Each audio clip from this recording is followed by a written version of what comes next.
Assalamualaikum warahmatullahi wabarakatuh. Kami dari kelompok 9 ingin memperkenalkan diri terlebih dahulu. Perkenalkan, nama saya Syafiatul Aulia dengan NIM 251510701037 dari program studi proteksi tanaman.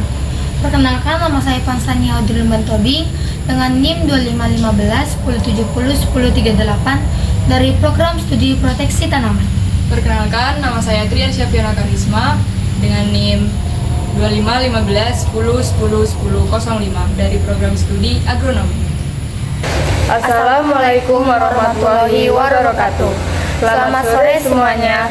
Semoga kalian semua dalam keadaan sehat dan semangat ya.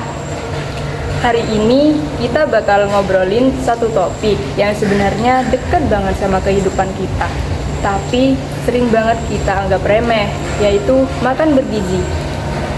Dan bukan cuma makan bergizi aja, tapi bagaimana program makan bergizi gratis bisa jadi strategi besar untuk meningkatkan kualitas sumber daya manusia di Indonesia. Nah, seperti yang kita lihat, kualitas sumber daya manusia itu nggak hanya dibangun dari pendidikan atau teknologi saja. Fondasi paling dasar justru dari kesehatan. Dan kesehatan itu dimulai dari apa yang kita makan setiap harinya. Anak yang gizinya terpenuhi biasanya lebih fokus, lebih kuat, dan lebih siap belajar serta berkembang. Bayangin, kalau itu bisa dinikmati semua anak di Indonesia tanpa terkecuali. Jadi, hari ini kita bakal ngebahas lebih dalam. Kenapa sih makan bergizi gratis itu dianggap penting? Apa dampaknya buat perkembangan anak? Dan apa benar program kayak gini bisa jadi investasi masa depan bangsa? Nah, biar jangan lama-lama, pembahasannya biar makin lengkap, kita udah kedatangan narasumber yang luar biasa dan pastinya kompeten di bidangnya. Jadi langsung saja kita sambut Kak Fia.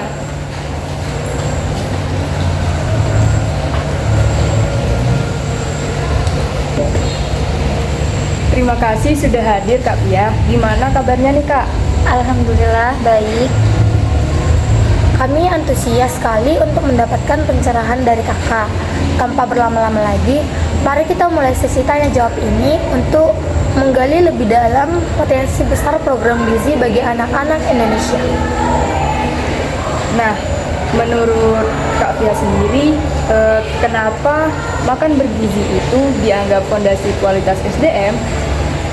Jadi gini, makanan bergizi itu kenapa menjadi fondasi kualitas SDM? Karena otak, tubuh, dan sistem imun manusia berkembang dari nutrisi.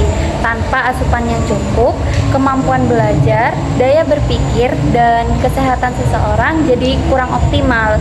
Jadi SDM kuat dimulai dari gizi yang baik. Nah, terus nih Kak, apa yang biasanya terjadi pada anak atau remaja yang asupan gizinya kurang? Jadi anak yang kekurangan gizi biasanya tuh mengalami sulit konsentrasi, cepat lelah, perkembangan kognitifnya terhambat, daya tahan tubuh lemah, dan prestasi belajarnya juga menurun. Dalam jangka panjang, ini dapat menghambat produktivitas saat dewasa nanti.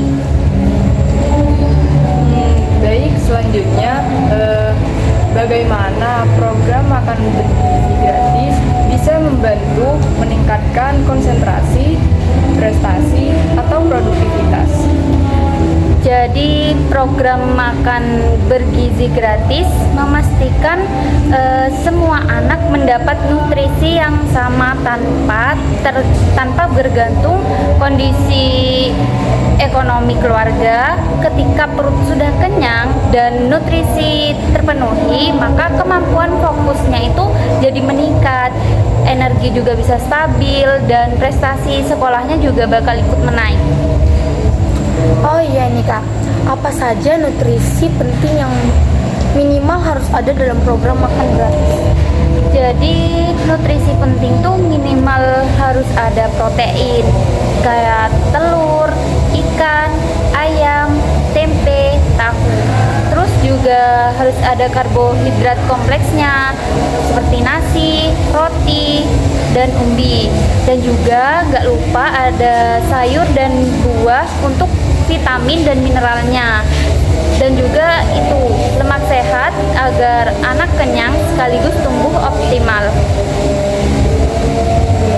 Dan dari sisi kebijakan, apakah makan gratis ini benar-benar bisa jadi investasi dalam jangka panjang, Kak? Nah, betul nih.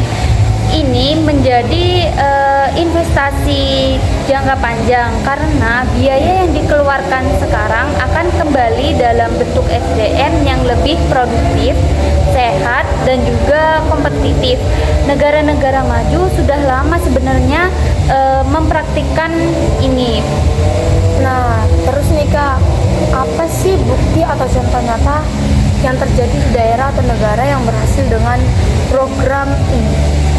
Jadi contohnya itu ya sudah ada di negara Jepang, Finlandia, dan juga Korea Selatan.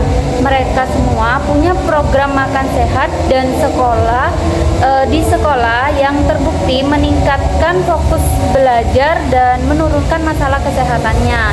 Di Indonesia sendiri sudah ada beberapa daerah seperti Bogor dan juga Banyuwangi itu menunjukkan peningkatan kehadiran dan prestasi setelah program makan sehat ini dijalankan.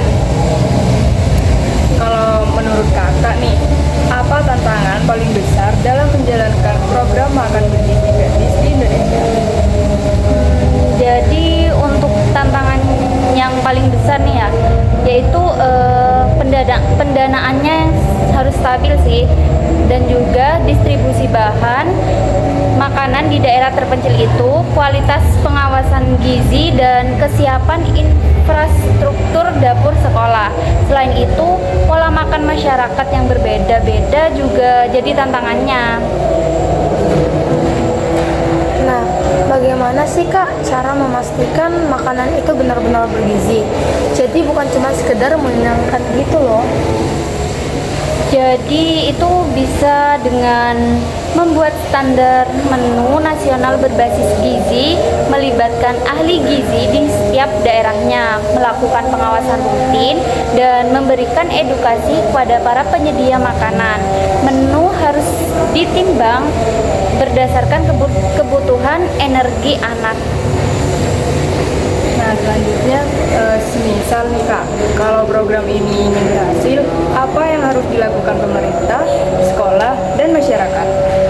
Nah, yang harus dilakukan oleh pemerintah yaitu menyiapkan anggaran, standar gizi, dan juga pengawasannya.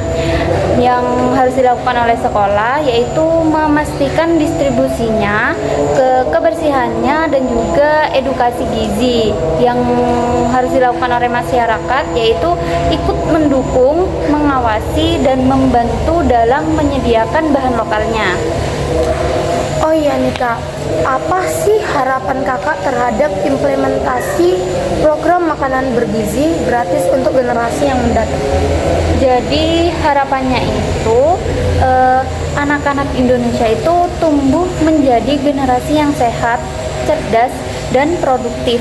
Program ini bisa jadi langkah besar untuk menciptakan SDM unggul dan menurunkan angka kemiskinan jangka panjang. Nah, pertanyaan yang terakhir nih Kak, satu pesan singkat terkait pentingnya gizi dan kualitas SDM untuk masa depan di Indonesia. Jadi pesannya yaitu gizi bukan sekedar makanan, tapi gizi adalah investasi masa depan bangsa. Sehingga generasi yang sehat hari ini adalah pemimpin yang kuat untuk di masa depan. Nah, kami ucapkan terima kasih kepada narasumber kita, Kak Pia, atas waktu dan wawasannya yang telah dibagikan kepada kita hari ini. Banyak sekali ilmu yang kita dapatkan. Sebagai penutup, kita telah belajar bahwa gizi adalah investasi, bukan sekedar pengeluaran. Program Makan Bergizi adalah langkah krusial untuk menciptakan SDM unggul, cerdas, dan produktif di masa depan. Dibutuhkan sinergi kuat dari semua pihak sampai pemerintah, sekolah, dan masyarakat untuk mewujudkan fondasi kuat ini bagi generasi mendatang. Terima kasih, salam sehat, dan sampai jumpa. Wassalamualaikum warahmatullahi wabarakatuh.